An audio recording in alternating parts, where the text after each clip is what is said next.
United States submarine base at Key West, Florida. A dispatch that quoted President Truman's press secretary, Charles Ross, as saying that President Truman has no knowledge of any secret project by this government that would give substance to the existence of such objects. Ross also said that both the Air Force and the Navy deny that such objects exist. Hi. I've got a quick one off the dome since we've been talking about it.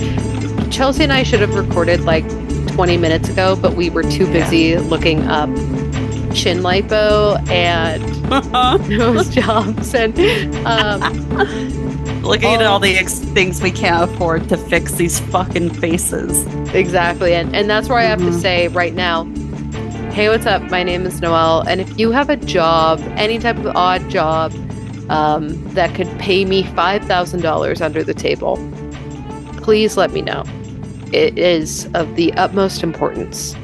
And if my car wasn't always a day away from turning into dust, I would start door dashing every night, and I would take all that money and I would get chin lipo, and it would be over for all of you. It would be fucking over for all of you. I am Chelsea. I cannot believe I've sat on a gold mine of all these delicious, ready to be fertilized eggs, and I never allowed anyone to harvest them for money. You know that they do psych evals. They would hear about Ascension and it would be over for you, bitch. I would lie, stupid. You can't. That's in your medical history. Is OCD genetic? Yeah, bitch. You had a special helper to make sure you chewed your food and didn't choke. Genetic. Yeah, it is genetic. Yeah, bitch. Yeah, bitch. Also, all the aneurysms probably would have. Yeah. You're like, me right out. Hey, I have such a debilitating OCD that in childhood, I know that you're trying to make a child. In childhood, I had to have a special government-appointed helper to make sure I chewed my food and didn't choke on it because it had to be chewed in a certain amount of time. Yeah. Also, there have been mystery brain aneurysms riddled through all the women in my family. Yeah. So would you like my eggs? But they're going to be like, we'll pay I'm you also to blonde. freeze them. Blue eyes. You are blonde, blue eyes. I bet there's probably some like fucking white supremacist out there who is like, okay, I'll take the mystery diseases as long as I get the blonde, blue eyes. The fucking Nazis are just... There's a Nazi couple who's spinning in their graves knowing that this fresh womb will never shoot out little Aryan children. Yeah. I remember when I was around 23, I looked into egg donation in a very serious way. And when I filled out like the dossier, family history, and I was like, literally, page 1, I stopped. I was like, oh, let's be for real with ourselves right now. I did the same thing where you fill out the questionnaire and I was immediately disqualified. Yeah. I was like, they're strict. Yeah, man. I get it. It's like when you go to the doctor and it's like, do you have a family history of? And all of a sudden it looks like you're playing like Battlefield. It's just a bunch of X's across the page. Mm-hmm. So that's where we're at. It's like, oh, cancer on both sides of the family. Yeah. High blood pressure on both sides of the family. Diabetes on both sides of the family. Stroke, both sides of the family. Yeah, sometimes you have to like lie about some of the stuff just to feel normal. It's like, has there been any suicidal ideation for 2 weeks? And I'm like, I go, no. Yeah. I'm so happy. I just don't want to be bothered at the doctor today, so I'm gonna lie. Yeah, you're like, it's fun. You're like, I actually just need to like talk about my allergies today, so I'm gonna say that I'm the happiest I've ever been and everything's perfect. It's reading the room. Mm-hmm. You know, it is. So, yeah. Speaking of reading the room, Mormons. Hey. Do you think it's a derogatory remark? Because I heard someone saying that they don't want to be called that. Well, this is a take I don't agree with. But I heard a Mormon of my same skin tone and genealogy say that calling someone a Mormon was akin to calling someone the N-word. Oh. And I said, the fact that we're saying Mormon and not means that it is not even in the same coliseum. They said that of to you? The N-word. Yeah. Do I know this person? No, this was not a recent thing. Well, I say that because it was a recent revelation that they decided that Mormon is a slur. So I remember distinctly in 6th grade, totally different person. Someone said you didn't call them Mormons because that would be the same thing as people calling me a Bible. Because that's just the name of their doctrine. He's like, I don't call you Bible. I don't call you book. I just totally spaced. Oh my God. This is like how sometimes you're too close to it. You don't even see it. I know because they even talked about it on The Secret Lives of Mormon Wives, which they're not Mormon. But, perfect cinema. Well, they say they're Mormon. Yeah, they're Mormon like I'm Christian. So yeah, they're Mormon like I'm Mormon, bitch. Exactly. I've never been Mormon in my life. So love to them, so much love to them. But they were talking about how like calling Mormons is like the one who is like the most in it, the one who's not even on the show anymore. Jennifer Affleck. Jen Affleck, who's not related to Ben Affleck, despite her saying she is. Yeah, despite. Yeah. I think she's the one who talked about it, how like saying Mormon is actually something that the church doesn't want them to do. And I'm like, until just now, my brain forgot to compute that it's called the Book of Mormon. Yeah. They've always been Mormons, bitch, my whole life. Oh my God. But you know what's crazy is I do change the way. Like when I'm talking about Mormons, I'm talking about Mormons. Like Molly Mormon has always been a thing. Mm-hmm. Jack Mormon. Yeah. And then I'm like, but that's all part of the vernacular. But when I think it's like similar to when you're talking to somebody like a peer versus where you're talking to somebody like an elder, you tend to switch the way that you speak. So if I'm in a group where I don't know if everyone's not Mormon, I switch to LDS or like Latter-day Saints, like just the way that I speak. And I was thinking about that because one of the girls at work who lives in South America was talking about how she was watching it and was asking about some of the culture and stuff. And I kept saying LDS when I was talking to her because it's like, I don't know you. This is a professional setting. Yeah. So I'm going to use the more professional term. And then it was like, LDS.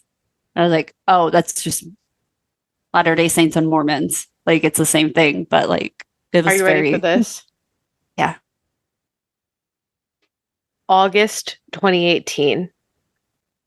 The LDS Church requesting that all press and publications no longer refer to it as the Mormon Church or adherents as Mormons. The term is still considered considerably used by journalists and non-journalists to refer to adherents of the Church of Mormon fundamentalists alike for brevity, but that is their specific request. Why though? Even There's nothing wrong with Mormon. That's what their fucking book is called. If someone was like, okay, Bible, I'd be like, that doesn't affect me. There is no weight, there is no hatred, there is no power dynamic tied to that word. And it's the same with Mormons. They want to be oppressed so fucking bad. That's really what it is. They want to be oppressed so fucking bad. Yeah, I'm still going to say Mormons. If I have Mormon friends and that's offensive to you, we can chat. But like most of my Mormon friends, if I call them Mormon, I don't think would bat an eye. Yeah. Also, I don't know if I have Mormon friends. I don't have Facebook Mormon friends. Don't count. Yeah, I don't have Mormon friends. So, and we've talked about it before.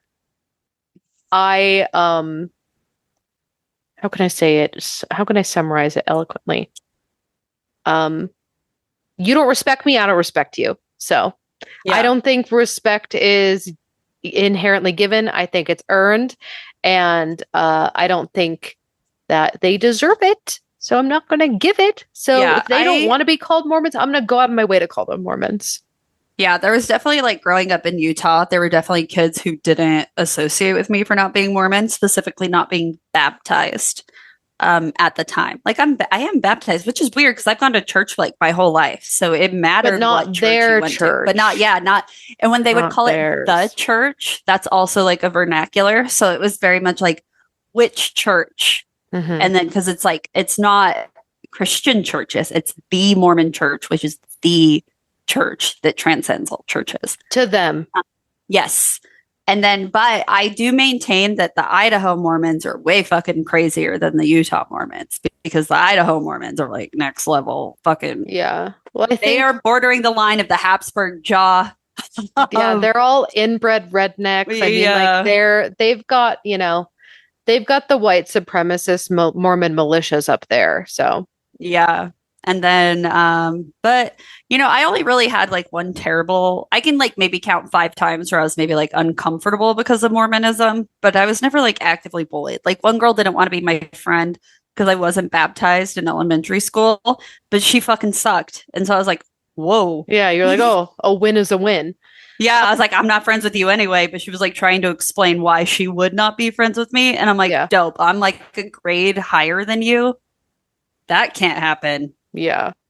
So I think like before we get into the episode, there's this is obviously true with Mormonism, but I think about it with all religions and specifically like religions that I would consider evangelical or fundamentalist, whatever you want to refer to it as. Sometimes it's hard to remember that a lot of them have been subjugated to essentially like cult-like tactics, like brainwashing-like tactics, and the resources that they could use to educate and learn and be better and grow and potentially leave or at least question have not only been taken from them, been banned from them, but have been demonized to them. I can't tell you how many times there's this thing called conference, which is what it sounds like, where the Mormons all come together and they have a convention, and it's mainly men talking because, like a 3-day long TED Talk. Yeah, it's a 3-day long TED Talk. Rules and regulations. Literally, just reiterating like what the new things to do and not to do are. Yeah, and it changes. Yeah. Because they have a living apostle who's apparently has a direct line to God. So there's a lot. There's a lot. And conference is televised, unfortunately. And something that has been a common theme in conference every single year since kind of like social media blew up a bit, I would say in the 2010s, 2015s is when it first started. And then of course after A Banner in Heaven, what was that called? Like Under the Banner of Heaven. Under the Banner of Heaven. When that TV series came out, which is based off of the book, they emphasized it again, really big. But it first started when YouTube vlogging became big. It came about again when the like Mormon Reddit channels were popular about like ex-Mormon Reddit threads and groups. And then anytime like Mormonism is in the media and it's not portrayed in the best light, which is usually always so like Under the Banner of Heaven, they always say the same thing, which is if you know the church to be true and if you know the teachings of the church to be true, looking for answers or truths, quote unquote, elsewhere is akin to sin. Yeah. And if you truly believe that the church is true and the word is true here, and then you go and you read a Reddit forum about people who left the church, or you watch Under the Banner of Heaven and you start to think about how the church faltered in preventing abuse and murder, or you, I don't know, insert any of the things here. You watch a vlog of someone who left the church. Yeah. If you are even thinking of viewing that or reading that or interacting with it in some way because you're curious and you want an answer from it, then you are inherently going against the word of God and the church. And then you're an apostate, and an apostate is very akin to like a suppressive person in Scientology. That's very simple. Mormons don't come after you and attack you like that. But that you shouldn't like interact or be proud of being an apostate. It's just basically someone against the church. Yeah, someone who leaves the Mormon church. So and the church also teaches that you shouldn't like interact with apostates.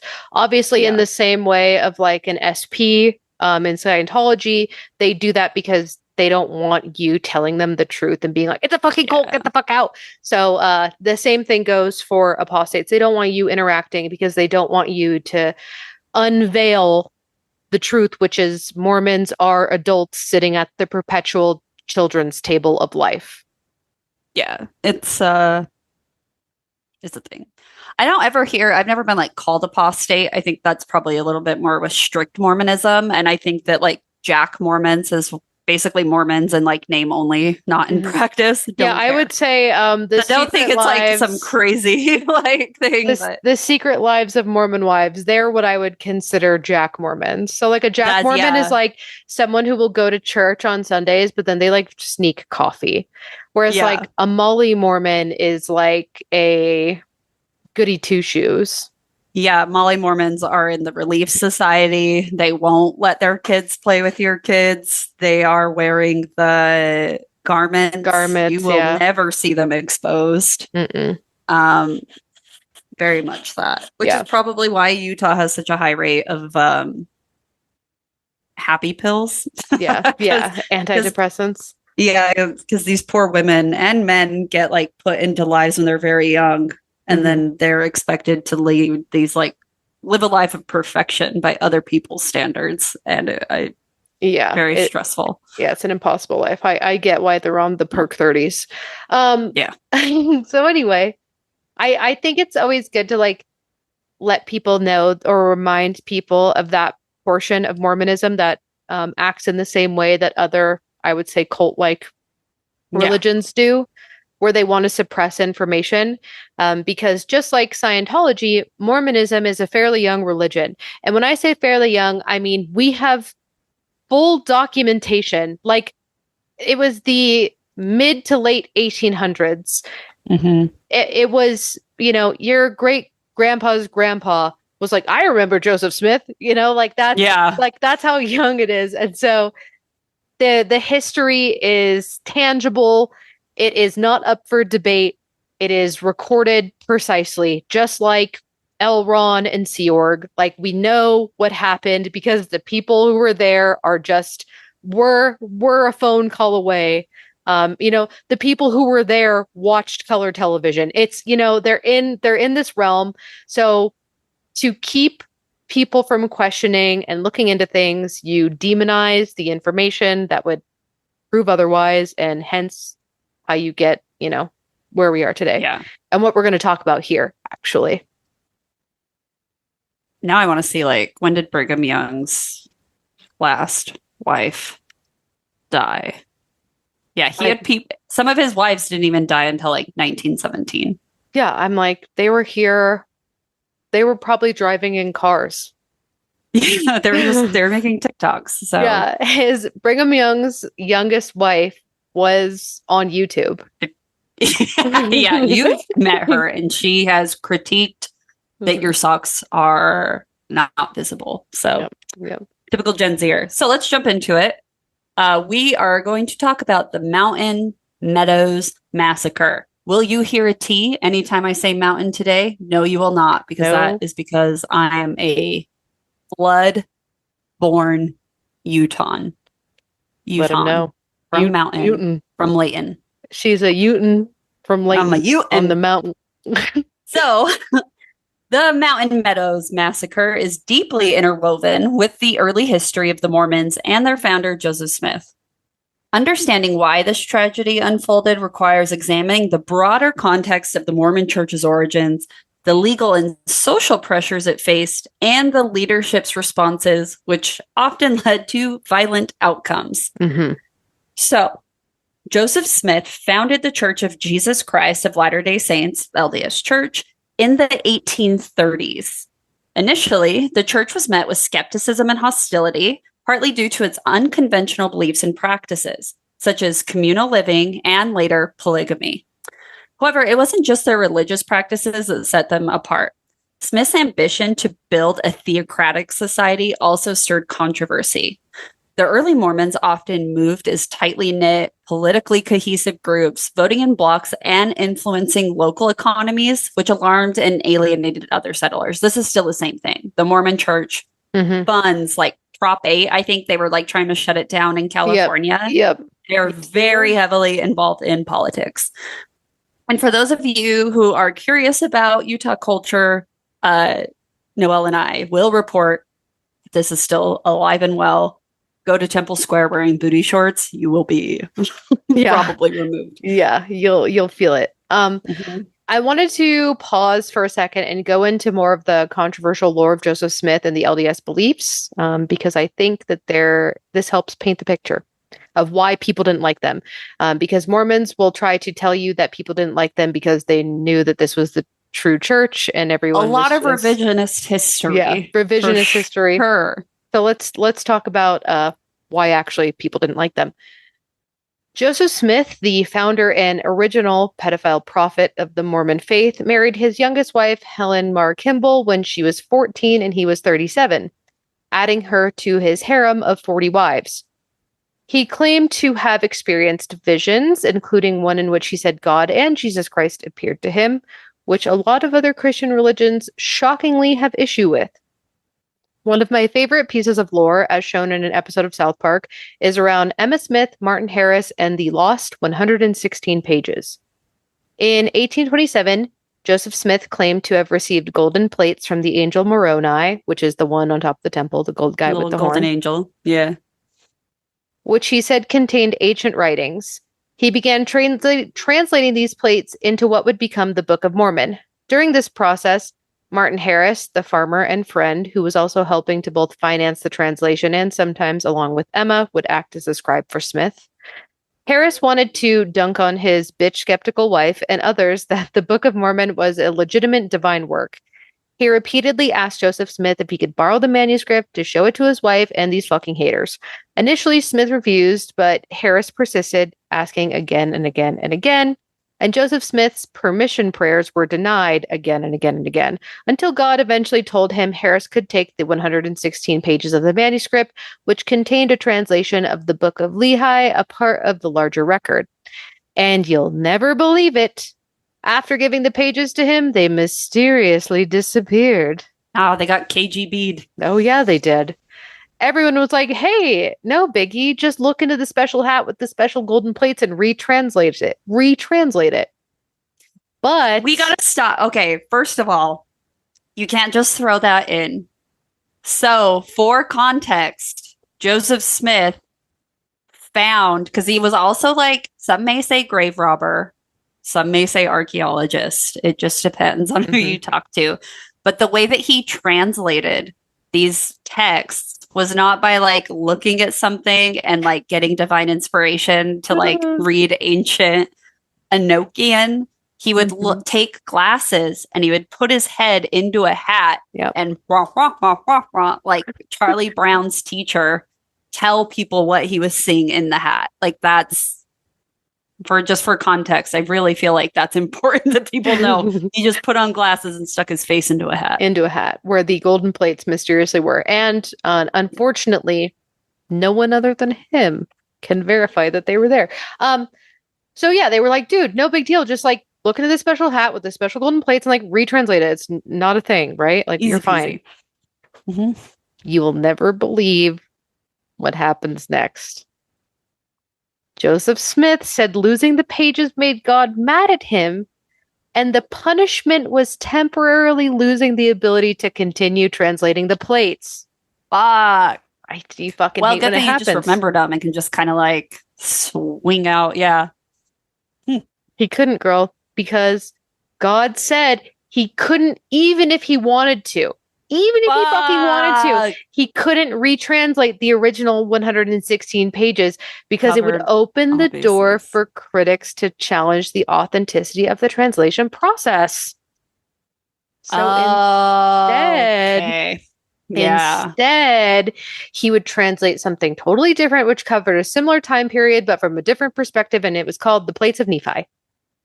Oh, okay. That's good. So, Also, love Nephi. Don't love Lehi. I once listened to a podcast that called Lehi the entire time. And I was like, I've never heard of Lehi in my life. And I looked up their transcript and I'm like, they're fucking talking about Lehi. Lehi. Fucking Lehi. I was like, what is Lehi, Utah? I mean, I don't blame them. It's so weird. True Crime Garage, I'll just call them out right now. They're way bigger and way more profitable than us, so it's war now because they didn't translate. Hey, learn how to fucking read. Right. You know, we write enunciations next to shit. Even we write phonetically. So Lehi. Yeah, anyway. Maybe if Tooele maybe could have understood that, but Lehi is just Lehi. I hear Thule all the time. I'm like, girl, what? Thule. So anyway, some other issues people had was that Joseph Smith came from a prominent line of Freemasons and scammers. Surprise. The LDS teachings also state that God the Father was once a mortal man who lived on another planet, went through a process of exaltation, and became a god. Which exaltation. Is exaltation. You're so fucking close. Exaltation. You want to know why I know exaltation? What? Because exalt. It's a Magic the Gathering thing with like cards where if they're exalted, if you tap one and only attack with one, they get a +1. Oh my god! Exalted. The Mormons stole Magic the Gathering lore. Isn't that fucked up? Yeah, fucked up. Incredible. Anyway, I have an exalted deck. That's the only reason why I know. Well, you could be a god. I couldn't because as a woman I cannot. Oh, it's true. You're so right. I forgot. Mainstream Christianity teaches that God exists as one being in three persons, the Father, Son, and the Holy Spirit, a doctrine known as the Trinity. Mormons, however, reject the traditional Trinity. They believe that God the Father, Jesus Christ, and the Holy Spirit are three separate beings who are, and this is really fun to think about, one in purpose, but not one in essence. Sit with that. Many Christians view this as a denial of the core doctrine of Christianity. Yeah. That's like the main thing whenever I hear people say Mormons aren't Christians is because of the whole Trinity thing. Also, they thought, I have heard many a Mormon say that Lucifer and Jesus were brothers. That's fun. That is fun, right? Also, like Cain and Abel. Cain kills Abel. Mm-hmm. For a time, my mother was taught this, and eventually Conference came out and they said it's not real anymore. But the mark of Cain that the Bible talks about being black. Yeah, that wasn't repealed and rolled back until like the fucking 80s, dude. Yeah, and before then, like black people couldn't have like the priesthood in Mormon churches. Women still can't. Mm-hmm. So yeah, that you're so right for pointing that out because that's such a big one. It's different because this is why people in the 1830s didn't like them, and so they probably liked that part. They were like, oh, you guys actually put racism in your version of religious text, like verbatim? Yeah. Like, oh my God. I bet they were jealous of that because, racist Christians be bending backwards to try to justify it. Oh, Mormons said it with their whole chest. They were like, hey, guess what? We've decided. And if you really want to fucking put nails through your eyes, you can look up on YouTube because, again, this shit was repealed when Chelsea was born. Mm-hmm. There are like Sunday school children cartoons about the Mormon version of the Mark of Cain, which are just look it up. If you want to have a lot of fun, look up Mormon Jesus on YouTube, and someone remixed it to just Mormon Jesus, and it's great. It's a bop. They're fucking insane. So, Mormons believe in the doctrine of, what is it, Chelsea? Exaltation. Yes. Which teaches that humans can become gods in the act. And when I say humans, I mean men. obviously, can become gods in the afterlife if they live faithfully and follow the teachings of the LDS Church. This concept, often summarized as, quote, as God is, man may become, end quote, is seen as blasphemous by most Christians who believe that humans are created beings and cannot become deities. And this is where the whole you can't even unlock the part of Mormon heaven that gets you your own planet if you don't have enough wives comes in. Yeah, there's tiers of Mormon heaven. I'll talk about them. Do you go into that? I'll go into it. Mormons practice baptisms for the dead, where living members are baptized on behalf of deceased ancestors or others. And I say others. I think they got Anne Frank. They got Anne Frank. They fucking got our girl. Or others who did not have the chance to accept the LDS faith during their lifetimes. This practice is based on a particular interpretation of 1 Corinthians 15:29, but most Christians reject it as unbiblical and unnecessary, believing that the fate of the soul is determined by faith during one's earthly life. And the whole purpose of baptisms for the dead ties into what I spoke about above, about the Mormon planet and becoming a god, because you are basically putting all of your ancestors who weren't Mormon, if you do a baptism for the dead for them, now they're in your army on your planet. That's where they want to do it. So, Mormons have sacred temple ceremonies such as the endowment, which are performed in specially dedicated temples. These rituals include symbolic clothing, oaths, and practices that are not open to the public. Many Christians view these as secretive practices with suspicion, particularly because they resemble, hey, you guessed it, Freemasonry, which Joseph Smith was very familiar with, despite them denying it. Critics argue that such rituals are far removed from anything found in the Bible. A good example of this, there was a guy who basically went undercover in the LDS Church, and he had like hidden body cam footage of the secret handshakes behind the curtain. So that's also where the term like behind the curtain or behind the Zion curtain comes in, because they, oh my God, let me try to remember. Let me go into the deep crevices of my brain. I mean, if you come to Utah, there's still a Zion curtain. It's like a shower curtain to hide alcohol from young guys. From people seeing it. Yeah. So like if you go to Buffalo Wild Wings, for example, and they have all of the beer taps, those taps are fake because they can't pour beer in front of people. Like they can't pour beer in front of children. So they actually have to go behind a literal curtain or a literal wall and pour the beer. So that is the Zion curtain. But the term like behind the curtain comes from Mormons because hold on, let me remember. Boop, boop, boop. Okay, yeah. They are practicing. So yeah, oh yeah, girl.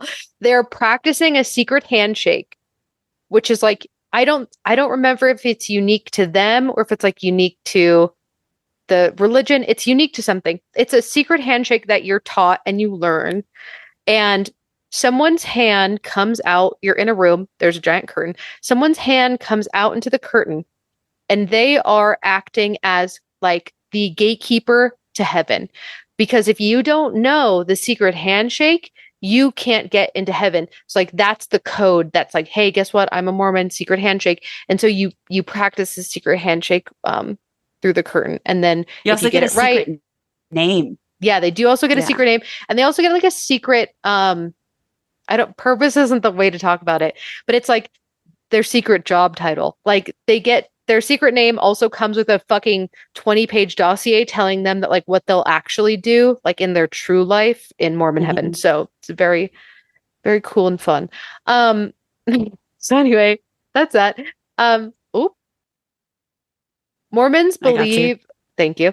Mormons believe in a very detailed and tiered afterlife, consisting of 3 degrees of glory: the celestial kingdom, the terrestrial kingdom, and the telestial kingdom.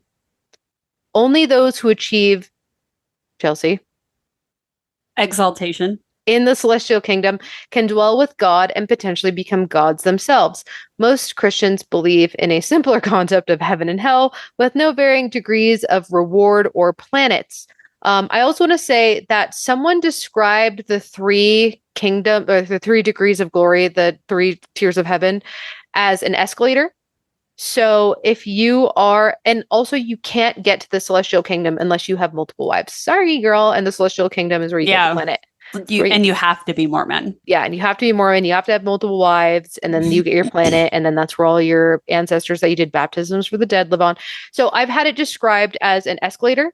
Like if you're in the celestial kingdom, you can go down and visit your family and friends. On the terrestrial kingdom, you blow kisses. Yeah. You can go down again to the celestial kingdom. Boo. You can, hi, and then you can come back up, but they have to stay there. So like they're heard that stuck too. there. They're stuck in the. Does that so? Just so everyone knows. They also believe in a form of hell called outer darkness. Which is super fucking cool if you're asking me. And it's reserved for those who become sons of perdition. I don't know what that is. Perdition. Sons of perdition. Perdition? Yeah. Do you know what it is? Haven't you ever watched like The Road to Perdition? No. It's like it's hell. It's okay. But what makes it outer darkness hell? It's perdition is just literally eternal damnation. It's hell. Like perdition is hell. So like road to perdition is like how someone can. It's like the road to hell is paved with good intentions. You can that into road to perdition. Perdition literally just means it. Perdition is just a fancy way of saying hell. I don't know how to say it. I don't know how to say it. They have reworked it because that is specifically for knowingly rejecting God after receiving a full witness of the truth, the full witness of the truth being the Mormon Testament. So that is just being an apostate. Yeah. It's people who, even dead, refuse to turn to God. And then what? They go to perdition. They go to outer darkness, girl. Mormon? Yeah, that's like the ultimate hell, is to see God and reject him. In Mormonism. It's where the bad go. So like these are worse than little Hitlers. Because they're dead, they know God exists, and they're still like opt out. So they go to the outer darkness. It's kind of cool and metal, honestly. Mormons believe that their church is led by a living prophet who continues to receive revelation from God. And these revelations are super cool things, such as Lululemons are now good. You can now wear Lululemons. Yeah, you can now wear leggings. You can now wear the Lululemons. These are real revelations. This claim to ongoing prophecy in modern day apostles is rejected by most Christians who believe that is not real. Revelation ceased with the Bible's completion, unless you're Catholic.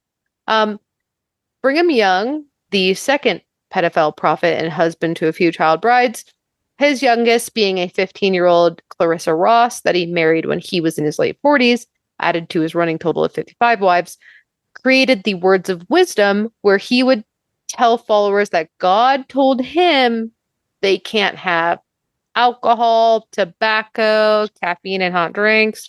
But he, of course, could. It was okay if he could. Okay? No one likes to admit it, but he was a little bit of a lush. He also taught a controversial doctrine known as the Adam God doctrine, where he suggested that Adam, the first man, was actually God the Father. This teaching has since been downplayed or rejected by modern LDS leaders because, the constant revelations, when shit doesn't go over right, they're like, oh my God, you guys will never believe God told me, just like the Mark of Cain thing. But many critics point to it as evidence of the church's changing and inconsistent theology. And then, of course, the final fan favorite, the Mormons believe that after his resurrection, Jesus Christ visited the Americas and ministered to a group of people called the Nephites.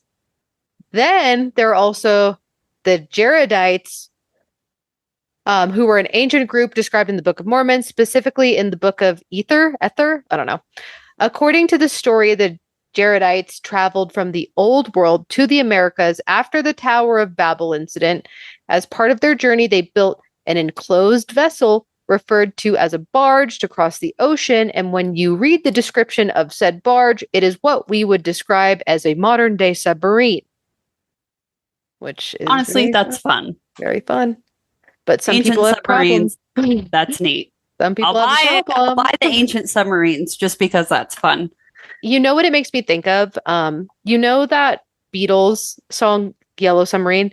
And you know, like the video, the music video or whatever, the art for it. They're just bopping around, waving around. Like yeah. That's what I imagine. And it's like Jesus, like a Jesus Christ. And he's bopping around to Yellow Submarine. And then he lands on the Americas. That's so fun. I know, it's really fun. They're creative. I don't hate it. That's whatever. This hurts no one. So let's kind of go in now that we know kind of the early start and the big bads of Mormonism with Joseph Smith and Brigham Young. Let's kind of get into why they came to Utah in the first place. So Joseph Smith faced a ton of legal challenges throughout his life. Like, for example, he was accused of fraud as early as the 1820s. In a court trial in 1826, he was charged with being a disorderly person for his involvement in treasure digging, a practice where he claimed to use a seer stone to locate hidden treasures. Incredible. This practice later became intertwined with his religious teachings, where he claimed to use similar means to translate the golden plates. He used these seer stones to find his magic hat and his magic glasses. You know what it also makes me think of? I feel like, I don't know if they call it seer stones, but it's the same shit that they would use in like in fairy Coraline. times. Well, in Coraline, yes. In Coraline. Fairy times. Or if you find a seer stone on the beach, you can see like the real ocean, like if you look through it. And didn't they use something similar to try to find where like water wells are?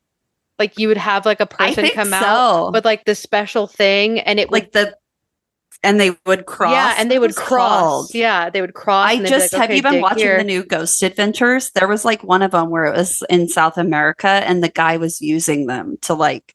It was him and a psychic, and they were working together, and she would be talking to the ghosts, and he was using his little sticks to cross, little rods. Yeah, it's just Indiana Jones. I'm not quite a hater yet.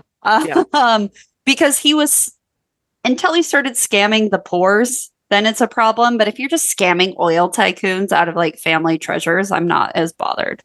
Unfortunately, he didn't keep to that. No, there's a story about a couple bringing in like their dead baby for him to resurrect because he said he could do resurrections. Also, all the children he married. Yeah. So anyway, trials and other allegations painted Joseph Smith as a charlatan and intensified opposition against him and his followers. So the Mormons relocated from New York to Ohio and then subsequently Missouri during the 1830s. And this just increased local apprehensions because more and more people would join. It wasn't like followers fell off. They definitely did, but they were getting bigger and bigger every time they up and moved. So initially they would be welcomed into areas, specifically like Caldwell County, where they had a designated Mormon settlement. But then their influence would soon alarm other people in Missouri who began to see them actually as political and economic threats.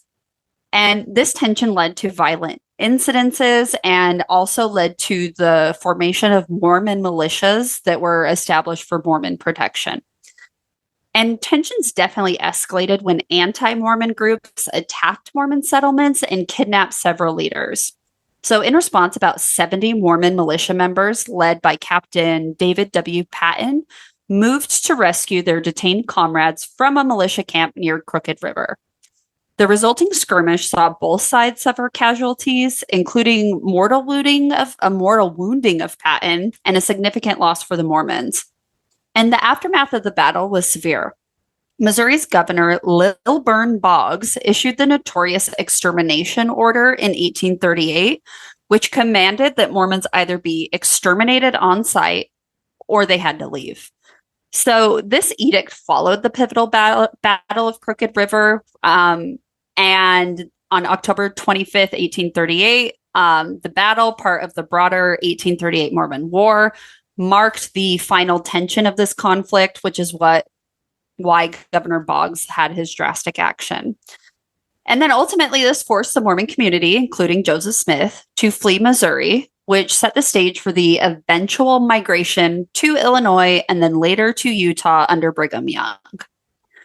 So after this expulsion, the Mormons settled in Nauvoo, Illinois, where they built a thriving community. But again, suspicions and animosities followed them. So although Nauvoo grew rapidly and Smith wielded significant political and military influence, even forming the Nauvoo Legion, another militia under his command, the controversial practice of polygamy, which Smith publicly denied but practiced in secret, alarmed all the non-Mormons who were in the area and led to even more grown resentment. Another thing here is we keep mentioning like the political pressure and push of it. That was also emphasized by Joseph Smith attempting to run for president in 1844 after settling in Nauvoo. Yeah, Nauvoo. And there's a new Nauvoo temple too. Like Nauvoo is like one of those like Mormon terms where you don't know what it means, but you hear it and you're like, that's a Mormon thing. That also makes me think of how for the longest time I thought the DI was the desert industries because I was like, it's Utah, it's the desert. Yeah. And then Deseret, bitch. Yeah, someone was like Deseret. And I was like, what's that? It's a Mormon thing. Mormon, yeah. And just to say, him losing his presidential bid in 1844 isn't even the worst thing to happen to him in 1844. No. So all of his legal troubles inevitably caught up with him because he destroyed a printing press of a dissident group called the Nauvoo Expositor, which had published accusations against him, including the charge that he was practicing polygamy and was also seeking to establish a theocratic monarchy. And this led to his arrest in Illinois. On June 27th, 1844, a mob of around 150 to 200 men stormed the jail on the evening of June 27th. The mob was armed, many with faces painted black to disguise their identities, which is fucking horrific. Hiram Smith, which is his brother, was shot first and killed instantly after a bullet struck him in the face. And Joseph Smith attempted to defend himself using a pistol that had been smuggled to him, but he was overwhelmed by the mob. He ran to a second-story window, possibly trying to escape, but was shot multiple times by the mob. After falling from the window, he was shot again on the ground to ensure he was dead. And this assassination left the Mormon community leaders very vulnerable. So, following the death of Joseph Smith, Brigham Young took leadership of the LDS Church.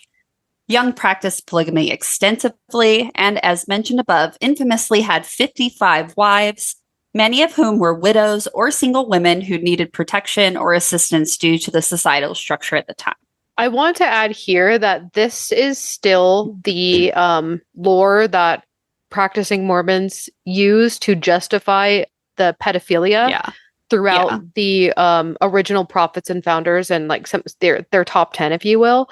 They'll always say that like it was this divine calling of hospitality and grace that these men took on these like multiple wives and child brides because you know their dads had died or they were from a poor family or like from the war, like whatever fanciful fairy tale they've conjured up.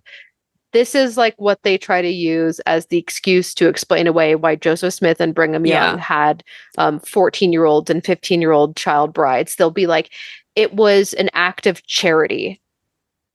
Yeah. Or that there were way more women than men when they were pioneering their way across the United States, and the only way to like ensure their property maintained theirs, they had to marry them and steal it. So it's just so fucking insane. Yeah.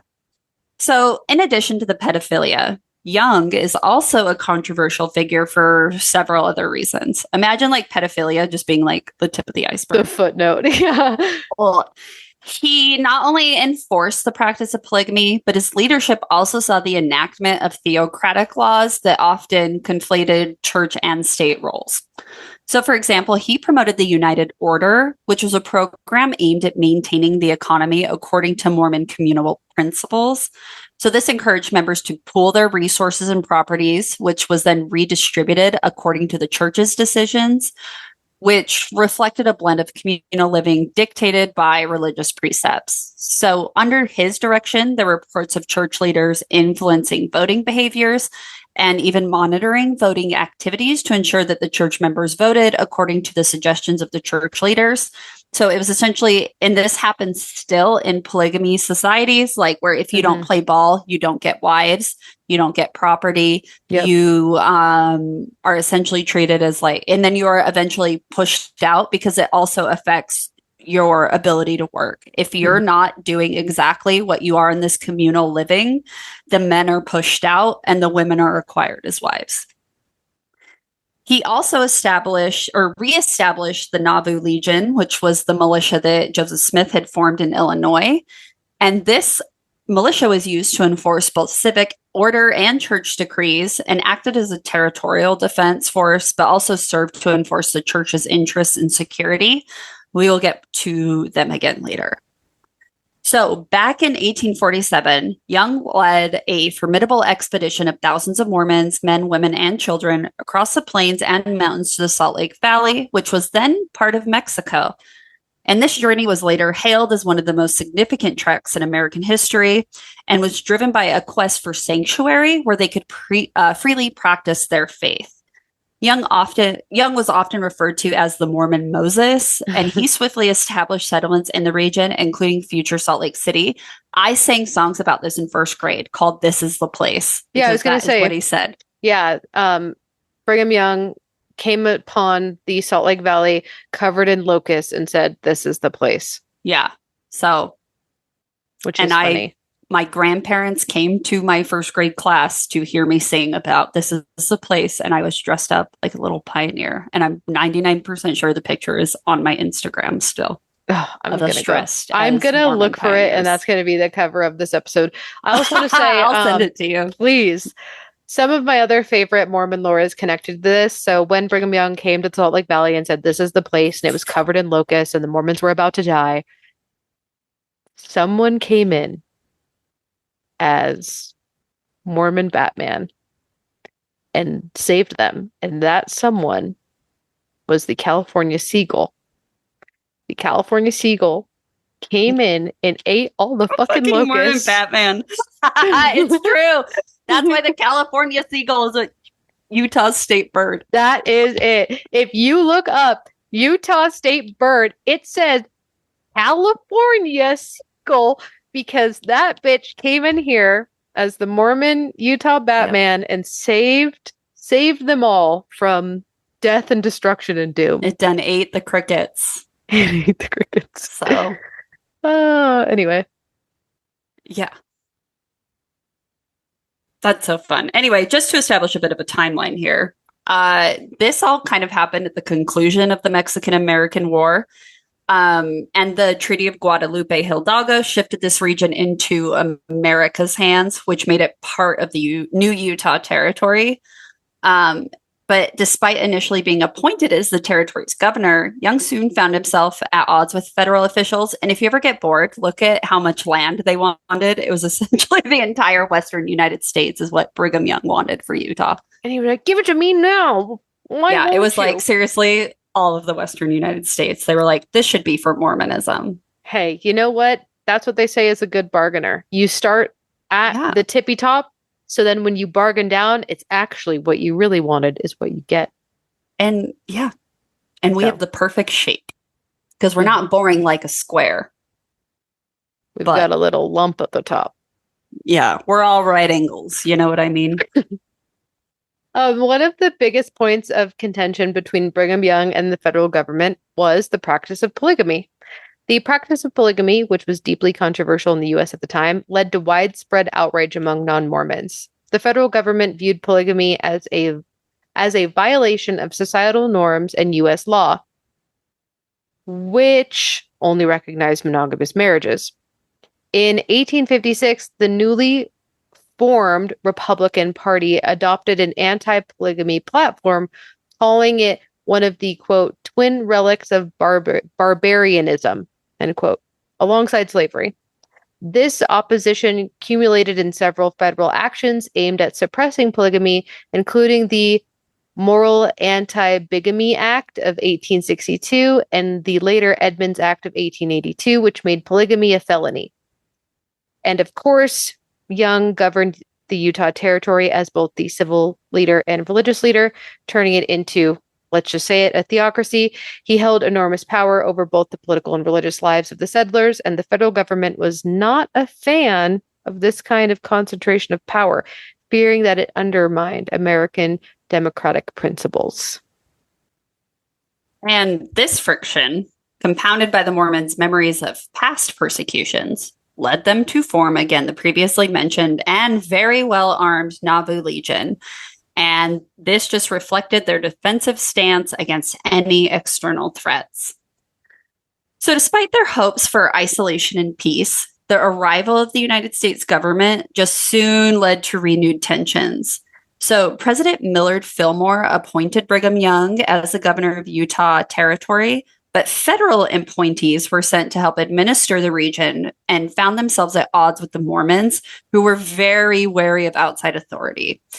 And the territorial government, which was heavily influenced by church leadership, operated in ways that conflicted with policies and expectations, and again, just caused a bigger rift of distrust between the Mormons and the federal government. And by the 1850s, the Mormons' fear of persecution escalated into a very well-organized and armed defensive posture.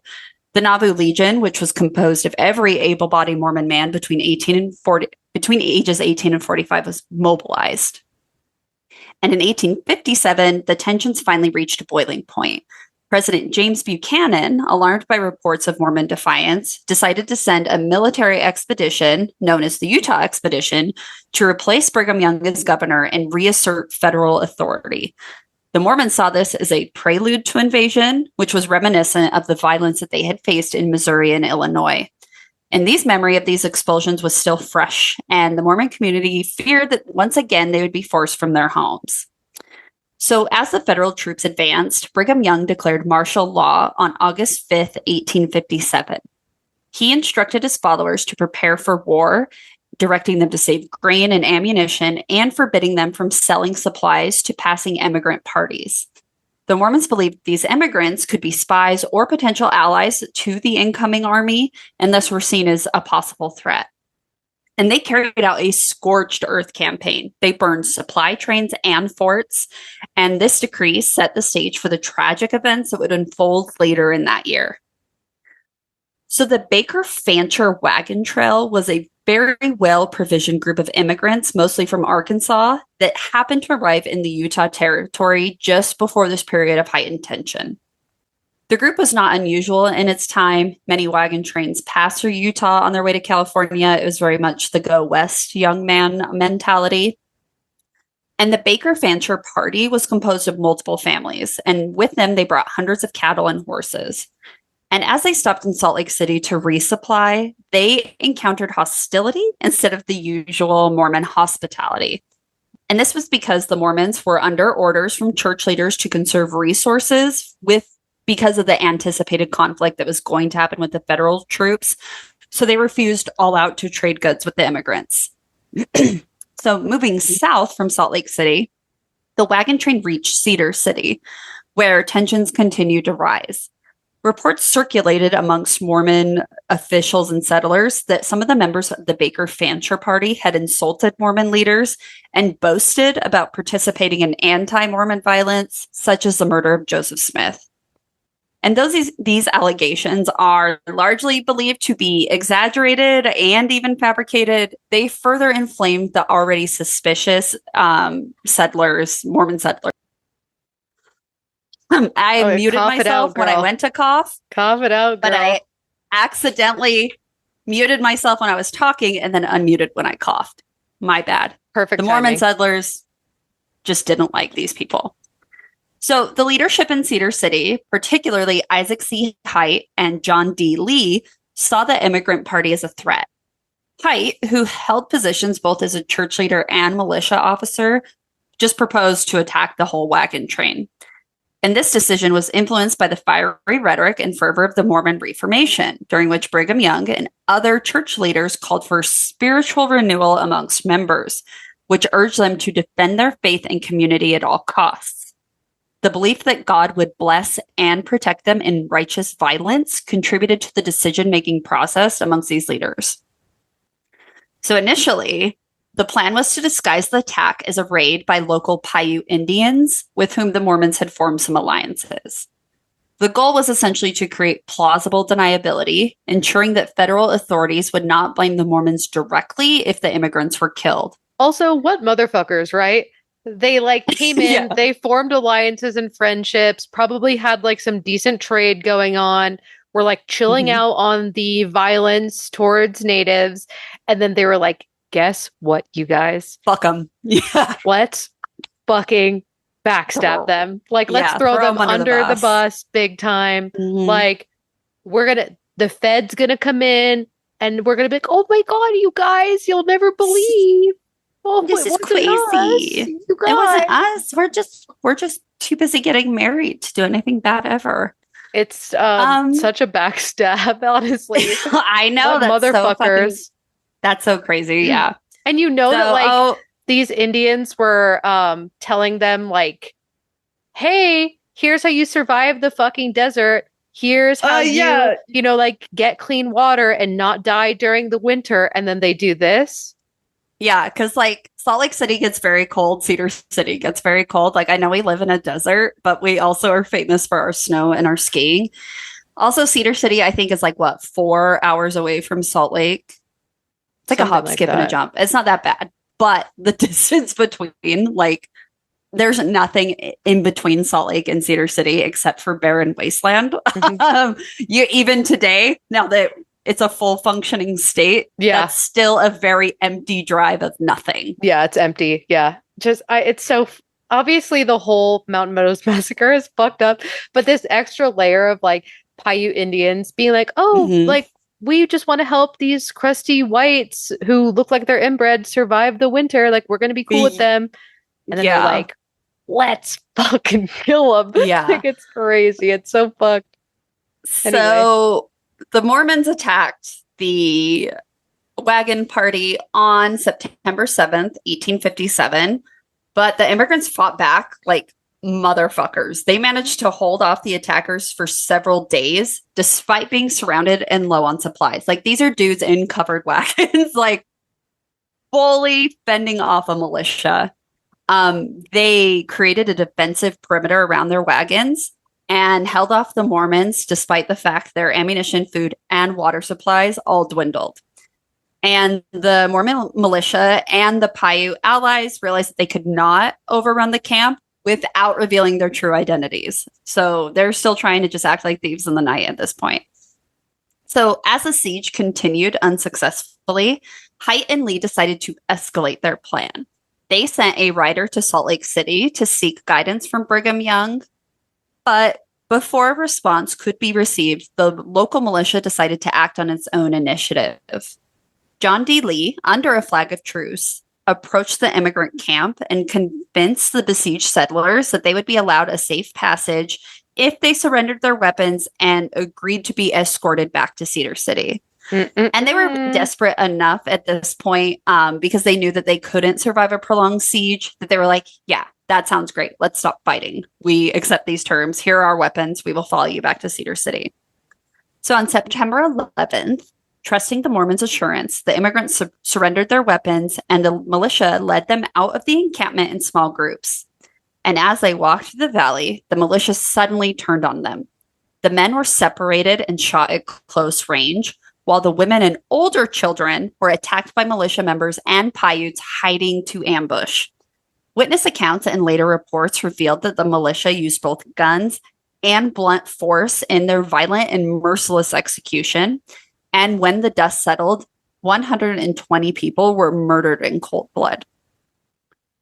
Only 17 children who were deemed way too young to testify or remember the events were spared and taken into Mormon households. One of the few surviving children, later rescued and returned to their relatives, was able to provide a chilling testimony of the massacre. And her name was Nancy Huff. And she recalled that of the initially spared children, they actually came back and took one because they were like, maybe this one's actually too old and they will be able to testify about what happened. Crazy.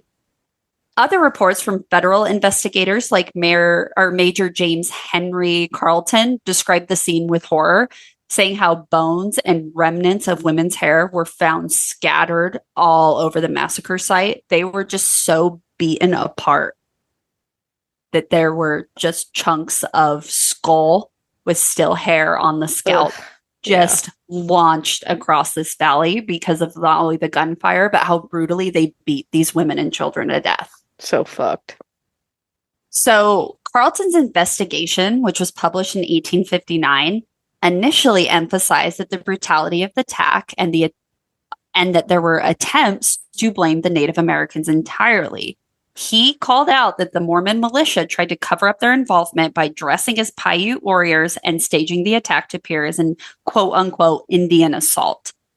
However, the subsequent evidence and witness accounts pointed directly to the Mormon militia as the primary perpetrators, with the Paiutes only playing a secondary role.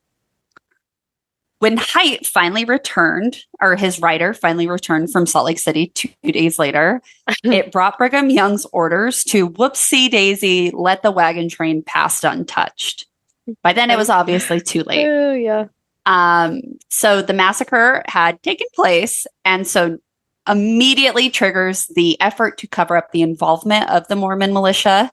The militiamen tried to bury the bodies hastily in shallow graves. They started spreading the rumors that it was all done by the Paiutes. And for years, this version of events was maintained by the LDS Church as the official narrative, something that I even fucking learned in junior high. Crazy. In the after, isn't that crazy? In the aftermath, do you say when they took accountability for it? Yeah, you do. Okay. Oh, we'll cover it. Okay. And I had already graduated high school by the time I know that doesn't mean much, but I had already passed all Utah education at this point. I did not learn this until I was in college. So Jeez. In the aftermath, the federal government launched this investigation, but only one person, John D. Lee, was ultimately tried and executed for his role in the massacre. Lee, who had been a trusted associate of Brigham Young and a major figure within the Mormon community, maintained until his dying breath that he was only following orders. And I believe him. I fully believe him too. I think that this all happened surreptitiously, where it was like, let's wash our hands of it and make him the fall guy for all of this. Also, if I'm being so honest, I know that they say like he rode on horseback to Salt Lake City to ask Brigham Young, and Brigham Young, as the righteous prophet, was like, no, you guys know. I think that's all bullshit. I call big time bullshit, because Brigham Young was preaching violence. He was preaching and encouraging violence by all means. And they were already committing acts. It's either with me or against me, or I kill you. And like they were already committing acts of violence. Like they were already like beating and robbing and burning. So to say that like he had a change of heart and was like, no, let them through, like that's such bullshit. It's revisionist history to try to make their prophet like look good when history has finally come out and proven that like their whole shtick was a lie. It's the one thing they hold on to try to make him seem unaccountable. But like everything that he was doing was all about brutality and violence. So it's bullshit. Anyway. So John D. Lee was brought to the very site of the massacre in 1877 and was executed right in the thick of it, where 120 people lost their lives. And they intended that to be some sort of form of justice, like symbolism of like, you started it here, you die here. But it 100% only went on to fuel ongoing debates and speculation about how much Brigham Young was involved, because this isn't like you fucked up, go to court, we shoot you or we hang you. This is you fucking embarrassed me. Yeah. And I will make you pay for it.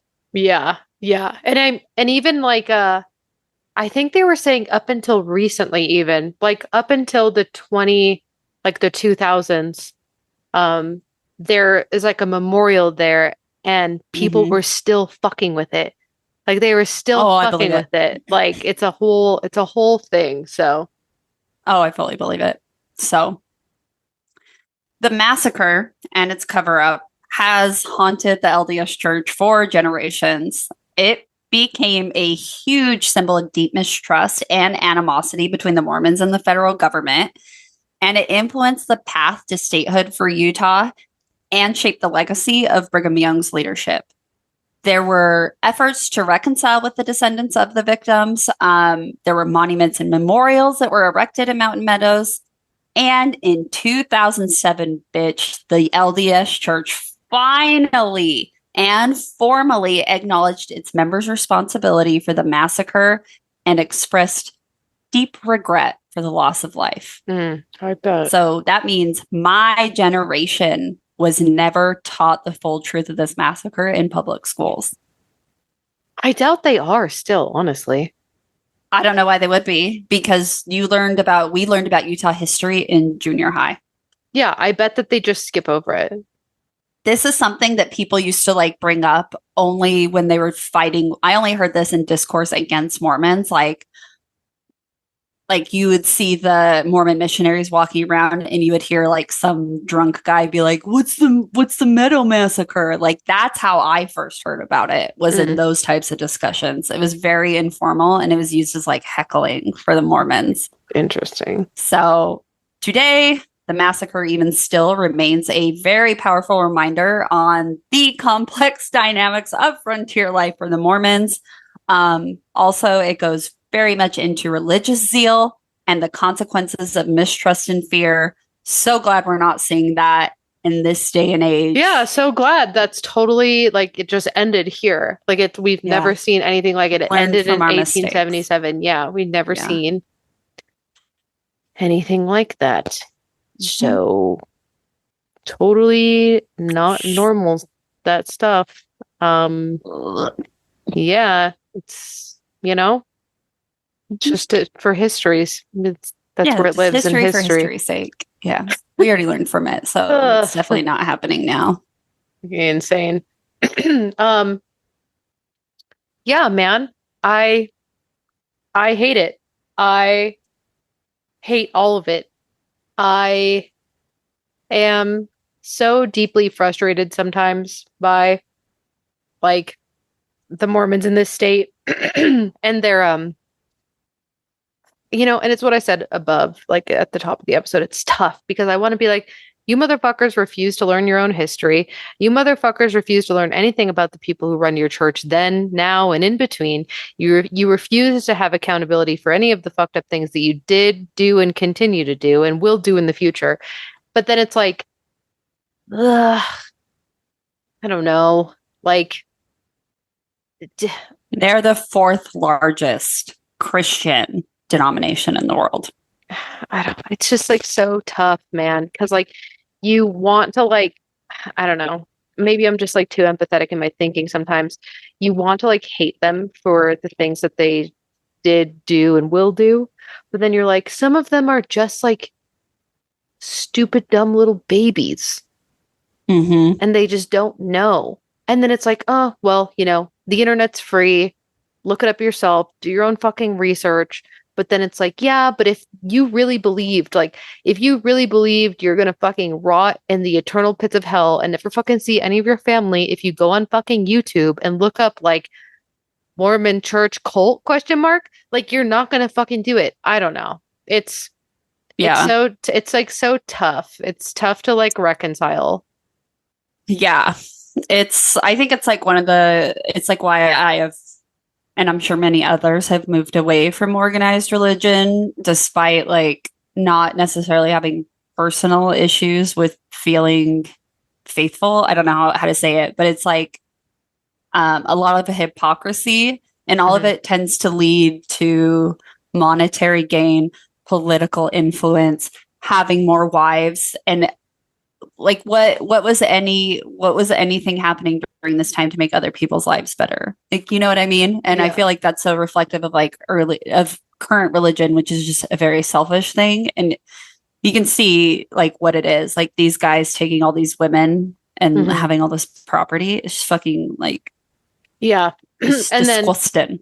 And then, like, I'm not sure if they were calling it tithing then, but they were calling it like the collection and redistribution of wealth within the community. Like the church demands it. It's not like in Catholicism when the little pan gets passed around in the crowd on Sunday and you can put a few dollars in. Like tithing, Mormon tithing is like a demand. It's like every single month you have to. Do you remember what the percentage is? You have 10%. To give 10% of your entire income. Yeah, because tithe means 10. Tithe is like a derivative of the number 10. And it's just like, I don't know. I always think of that and I'm like, it's so obvious to me, probably so obvious to you, that it's just like a pit for money and greed. And the greatest example is that like there's a section of Mormons who, like a subset of Mormons who believe in prepping, like they're prepping and sovereign citizenship. Yeah. The Venn diagram is a circle. Yes. So I think this like was a big part of like the Ruby Massacre or whatever. Ruby Ridge. Yeah. And then there's like times where men will pop up and they're like, this is my farm. You can't tell me I can't have raw milk. And a lot of like Mormon interest tends to jump up into that. So like Mormon houses with pantries full of prepped food because they're constantly preparing for the end of days. Yeah, the Mormons big time believe in the end of days, and all of them have like a lot of canned items. They all have like canned items, and they all do like food prepping, and they all have like cold storage and cellars and pantries full of prepped food. And even the church themselves does it as well. The church itself has like a gigantic reserve of like prepped food. Also money. They're like billionaires. The Mormon Church is in Utah, has a reserve of like $1 billion. And if you want to, like, when you think about tithing and you think about how they try to justify it in like they use it for like the greater good, I will point to what the church does with like their prepped foods, because there was a whole controversy when the church tried to, and I say the church, it's just become fucking vernacular. It's part here. of our I'm so cultural sorry. vernacular. It's just the norm here. When the Mormon Church tried to secretly dispose of fucking truckloads, heaps and heaps and heaps, multiple filled beds of trucks of canned food and like canned goods that they just were throwing away because during COVID, this was like primarily discovered. So this could have really gone a long way to help people, and they chose to throw it away. Because like at the end of the day, it's about them. Like it has nothing to do with the greater good. It has nothing to do with being righteous and helping people and giving grace to others. Like it, because that's the greatest example. They knew that shit was coming up, and rather than redistribute it to not only the unhoused communities here, but also the families who are struggling, because even if you're a struggling family and your religion has forced you to have children, you have 4 kids, you live in a 2-bedroom apartment that you barely fucking afford, they're still demanding you pay tithing, and they couldn't even give you any of their fucking canned food. They threw it away. Like, so that's where I also can't believe the whole, like, it's for the, you know, they're doing charity work. Like, no, they're fucking not. They're literally not. So that's how I feel about that. There's a lot. I oscillate between trying to understand that there are people who are raised in this and they are immediately given a bad hand at life because the tools of education and rational thinking and any sort of like, let me ponder this. Let me actually, that actually doesn't sound good. Whatever those skills are, those life skills, they've been robbed of. And if they're ever plopped in anywhere else in the world, in any other fucking state in this goddamn shithole of a country, their minds melt and they can't fucking handle it. Specifically the Mormons from Utah, because like I'm from California. I grew up with like a few Mormons and they were totally like, and I say normal with asterisks, like they partied, they drank coffee, we went to Starbucks, it didn't fucking matter. They dressed normal. It was nothing like this. It was them being Mormon was just like you saying you're Christian. Like it wasn't anything. Yeah. And the Mormons that come out of Utah and probably Idaho and probably Wyoming are this special breed of like super rigid and sheltered. Yeah, and it's also like terrible too, like the return missionary culture, or like for men to go on missions. Like we have friends whose mission was sent to like a war zone.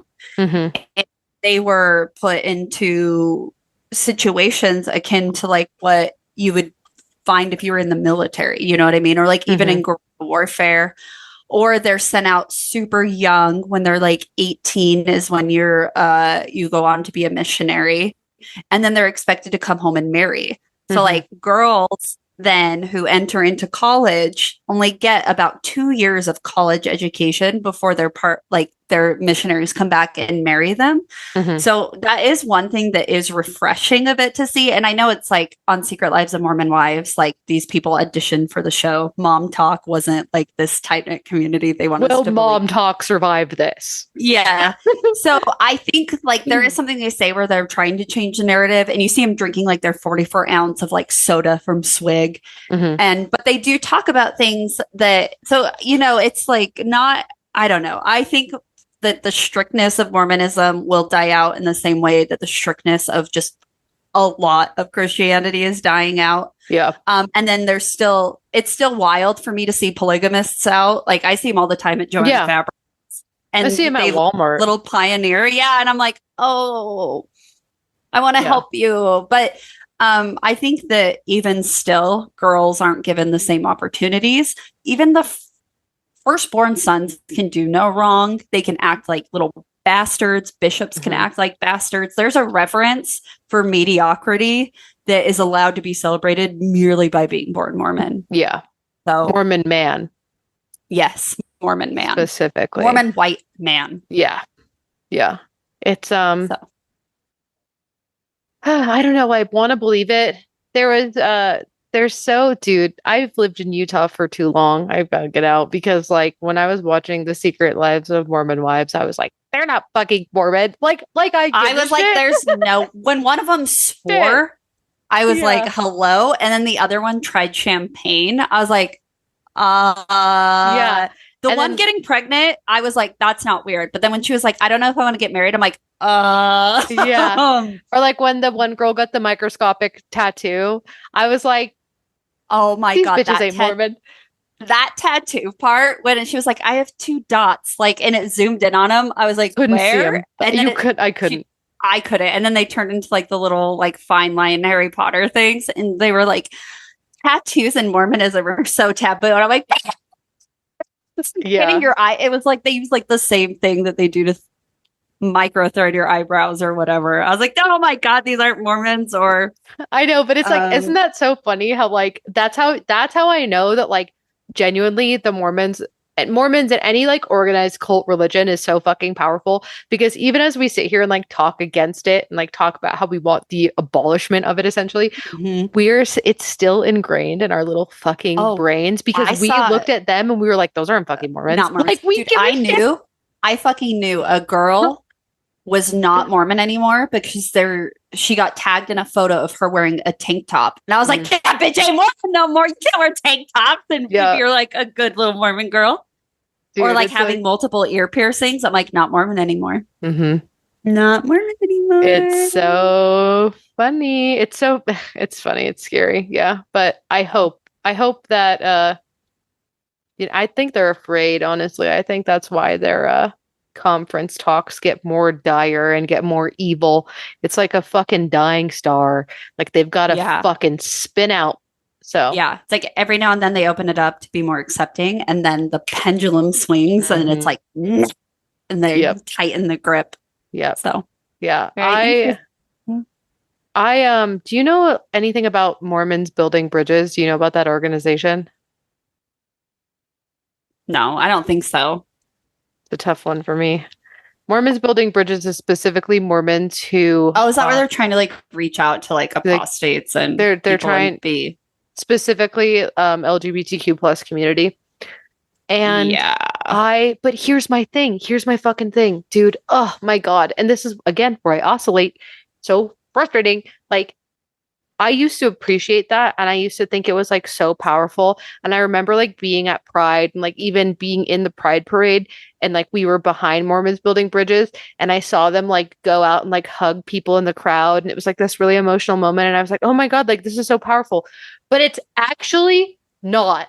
It's No. actually more It's evil than anything yeah, because it's like just conversion therapy. yes, because they're going to, and because even if it's not like as violent as conversion therapy, if they are Mormons in the church as they say they are, then they cannot believe.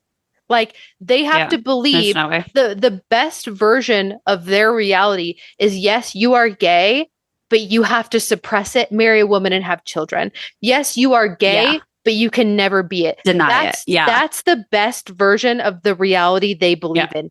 And I am like, fuck that. Because like That's it's evil. yeah. That's like evil. And well, also that happened to someone we know where they married a non-straight person and the marriage fell apart years later because they couldn't take it anymore. And that person was like, or you see it sometimes where people are like, my husband's gay, but I believe I can't get to heaven if I'm not married. So this is a transactional marriage so we can get into heaven later. Yeah. And that happens. And there's also no official policy regarding transgender people. If you are gay, you can't hold any position in the church. You can't do, and that's like a big deal in Mormonism, like not being able to take the sacrament. It's like a big social order of things. So it's almost like you have to blow into your car to like make it drive. You know what I mean? People are like, "Ooh, what'd you do?" If you don't take the sacrament, it's the same thing and you can't take the sacrament.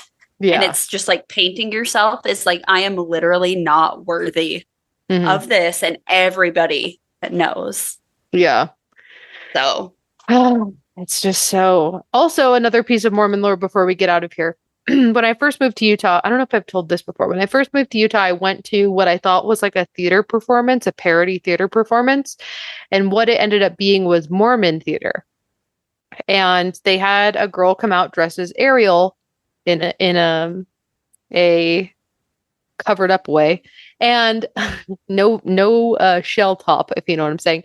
And she sang part of your world, but it was part of your ward. And I didn't know what that was. Dude, I was a fucking less than a year living in Utah and I was so like, does she have a speech impediment? Yeah, I was like, what's going on? And everyone was laughing and clapping and they thought it was so funny. And the song continued on and she was talking about like how she's so afraid to turn 30 and how she likes this person, but he's in a different ward. And I was like, what's this? So I Googled it and I realized and learned that there are singles wards based off of where, so the church you go, you are a part of the Mormon Church, the LDS Church, but the ward, the physical building you go to is based off of your geographical location, just like school districts. It's the same thing.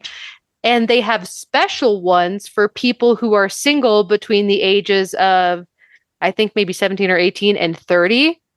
To specifically meet and mingle and get married. That's the point of it. And if you are not married by the time you're 30, you get kicked back to the family ward. And I was like, that's crazy. And that's what the whole song was about. I remember people being so upset because their ward was changing and it was like, it like made them, it was almost like they moved to a new school. They were so upset about it. It's just like the school districts. It's like when the school district changes and all of a sudden your sophomore year, you're going to a different high school. Yeah. I do want to say, I don't know, this doesn't necessarily need saying because like obviously there's good in everything. When my sister got back from Iraq, it was the Mormons who mobilized and like did a really cute little thing with like all the flags on our street. And when my mom died, it was the Relief Society, which is the Mormon Church, who fed us. And so, like, fuck, dude, you know what I mean? It's like one of those things. Like, I just feel like I have to say it. Like, if people are listening to this, it's not like Mormons are evil. They But are. there needs to be societal changes that allow people to live their authentic selves and still feel supported in their religion. And I feel like Mormons just aren't there yet. I feel like Catholics aren't there yet. I feel like any organized religion, there's always going to be conflicts between like the human condition and just existing.